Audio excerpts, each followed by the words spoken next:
হরে Krishna. Ramakrishna TV YouTube চ্যানেলের পক্ষ থেকে সকল মা, বাবা, দাদু, দিদা, ঠাকুমা, ঠাকুরদাদাদের জানাই অনেক অনেক ভালোবাসা, প্রীতি ও আন্তরিক শুভেচ্ছা। সবাই ভালো আছেন, ভালো থাকবেন। আমি আবারও চলে এসেছি শ্রী শ্রী রামকৃষ্ণ মিশনের স্বামী লোকেশ্বরানন্দ মহারাজজির সম্পাদিত শতরূপে সারদা সম্পর্কে আলোচনা করতে। আজকে আমরা আলোচনা করব শতরূপে সারদা থেকে নিবেদিতার ধ্রুব মন্দির অধ্যায় থেকে পঞ্চম পর্ব রামকৃষ্ণ সারদা সম্পর্ক প্রসঙ্গে নিবেদিতা। এবং যারা যারা আমার আগের ভিডিও বা এপিসোড শতরূপে সারদা থেকে মিস করেছেন, অবশ্যই তাদেরকে আমি অনুরোধ করব আমার ইউটিউব চ্যানেল রামাকৃষ্ণ টিভিতে শতরূপে সারদা প্লে লিস্টে গিয়ে আপনারা আমার আগের ভিডিও বা এপিসোডগুলো দেখে নিতে পারবেন।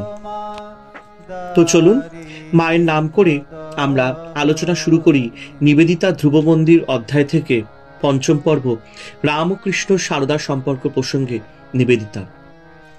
জয় মা। সারদা যার শক্তি, সেই রামকৃষ্ণের সঙ্গে সারদার সম্পর্কের কথা ও নিবেদিতার লেখায় অল্প বিস্তার ব্যাখ্যাত পাই। কালানুক্রমিক ভাবে এই জাতীয় বক্তব্যের রূপ পরীক্ষা করতে পারি। 22 মে 1898 চিঠিতে নিবেদিতা জানিয়েছেন, শ্রীরামকৃষ্ণ কোনো কিছু করার আগে মাতা দেবীর পরামর্শ নিতেন। অসামান্য গভীর ভাষায় সারদার আত্মবিলয় রেখাঙ্কন করেছেন 9 মার্চ 1899 তারিখের চিঠিতে। নিজের স্বামীর কাছে পর্যন্ত সারদা অবগুণ্ঠনে থাকতেন, স্বামী ও পত্নীর মুখ দর্শন করতে পারতেন না। এই কথা লেখার পরে নিবেদিতার ভাষ্য, তার মতো স্বামীকে পূজা করেছেন অথচ স্বামীকে মুখ দেখতে দেননি। এমন কাউকে ভাবতে পারো? মুখ দেখতে দিলে স্বামীর মনে বা চিন্তায় তিনি কখনো কখনো উদিত হবেন। এই লোক তো থাকতে পারত না। অপরূপ তার আত্মবিলয়, ইনি তাও চাননি। ভাবতেও শিহরিত হয়ে উঠি।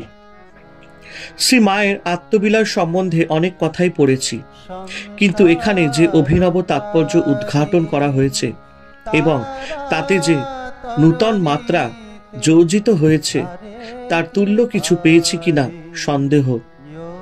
16 মার্চ 1899 চিঠিতে পাই, সারদা দেবী নিবেদিতাকে বলেছেন, শ্রীরামকৃষ্ণ কালীর অবতার। এ কথা তিনি স্বয়ং ঠাকুরের কাছ থেকে শুনেছেন। এই কিছুদিনের মধ্যে নিবেদিতা কালী দি মাদার বইটি লেখেন। তাতে দীর্ঘ রামকৃষ্ণ কথা ছিল। সেখানে ঠাকুরের মহাসমাধির কথা বলতে গিয়ে নিবেদিতা স্বল্পাক্ষরে চোখের জলে ধোয়া মৌন বেদনার প্রতিমাকে এঁকেছেন। মৃদুতুলিকার পবিত্র রেখায় অবশেষে এলো শুক্লপক্ষের এক গ্রীষ্মকালীন রাত্রি। তার মানে শ্রীরামকৃষ্ণের চারপাশে শিষ্যরা সমবেত। তারা বুঝতে পেরেছেন এবার সময় হয়েছে সেই পরমলোকে প্রস্থানের, যেখান থেকে তার প্রত্যাবর্তন নেই। এমনকি সেই মুহূর্তেও একজনের মনে যে প্রশ্ন জেগেছে, তারই উত্তর দেবার জন্য তিনি উচ্চকিত হয়ে উঠলেন। এবং তারপরে একজনের গান তার বড় ভালো লাগতো। সে ঈশ্বরের নাম গান করতে লাগলো। তিনি এদের ছেড়ে চলে গেলেন। পরে রাত্রির অন্ধকারে এলেন এক নারী। তার চরণতলে বসে তাকে মা বলে ডেকে মৃদুস্বরে রোদন করতে লাগলেন। সেই নারী তারই স্ত্রী। 1910 সালের গোড়ায় প্রকাশিত আচার্যদেব গ্রন্থে, যেটি পূর্বে কয়েক বৎসর ধরে লেখা চলছিল, নিবেদিতা বিস্তারিতভাবে শ্রী মায়ের কথা লেখেন। ঠিকভাবে বলতে গেলে এই প্রথম বৃহত্তর পৃথিবীর কাছে শ্রী মায়ের জীবন এবং ব্যক্তি মহিমা উপস্থাপিত হলো। এই লেখার মধ্যে এমন কোনো উক্তি আছে যা শ্রী মায়ের বিষয় সিদ্ধ বাক্যের মতো। আজও যা তার চরিত্রের মহিমা বোঝাতে উল্লেখিত হয়। শ্রীরামকৃষ্ণের সঙ্গে বালিকা সারদার বিবাহ। পরবর্তীকালে শ্রীরামকৃষ্ণের আদর্শ পুরোপুরি গ্রহণ করে সারদার সহধর্মিণী ও সন্ন্যাসীর জীবন, এইসব ঘটনার উল্লেখ করার পরে নিবেদিতা একটি কাহিনী চিত্রের মধ্য দিয়ে উভয়ের পারস্পরিক ভালোবাসা এবং শ্রদ্ধাবোধের রূপটিকে তুলে ধরেছেন।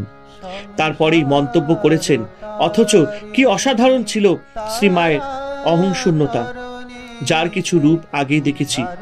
ওই অংশটি এই রূপ। পত্নী একদিন উৎফুল্ল শিশুর মতো গর্ব ভরে স্বামীর কাছে এক ঝুড়ি ফল ও শাকসবজি এনে হাজির করেন। তাতে স্বামী গম্ভীর হয়ে বলেন, এত বাড়াবাড়ি খরচ কেন? অন্তত আমার জন্য নয়। বলে নীরব অশ্রুতে নয়ন ভরে তরুণী পত্নী চলে গেলেন। তার মুখের উজ্জ্বলতা লুপ্ত হয়েছে সহসা আঘাতে। শ্রীরামকৃষ্ণ অস্থির হয়ে পড়লেন। কাছের ছেলেদের ডেকে বললেন ব্যাকুল ভাবে, ওরে, তোদের কেউ গিয়ে ওকে ফিরিয়ে আন। ওকে কাঁদতে দেখলে আমার ঈশ্বর ভক্তি উড়ে যাবে। মাতা দেবী এমনই প্রিয় ছিলেন ঠাকুরের কাছে, অথচ মায়ের চরিত্রের এক প্রধান বৈশিষ্ট্য, আরাধ্য স্বামীর বিষয়ে কথা বলবার সময় তার সঙ্গে ব্যক্তিগত সম্পর্কে আভাস কখনো ফুটতো না। স্বামীর একটি কথাকে সফল করার জন্য তিনি সর্বা অবস্থায় বিপদে বা সম্পদে সুমেরুবৎ অটল, কিন্তু সেই স্বামীকে তিনি ঠাকুর বা গুরুদেব ছাড়া কিছুই বলেন না। কখনো স্বামীর সঙ্গে সম্পর্ক সূচক আত্মগরিমা যুক্ত একটি কথাও তাকে বলতে শোনা যায়নি।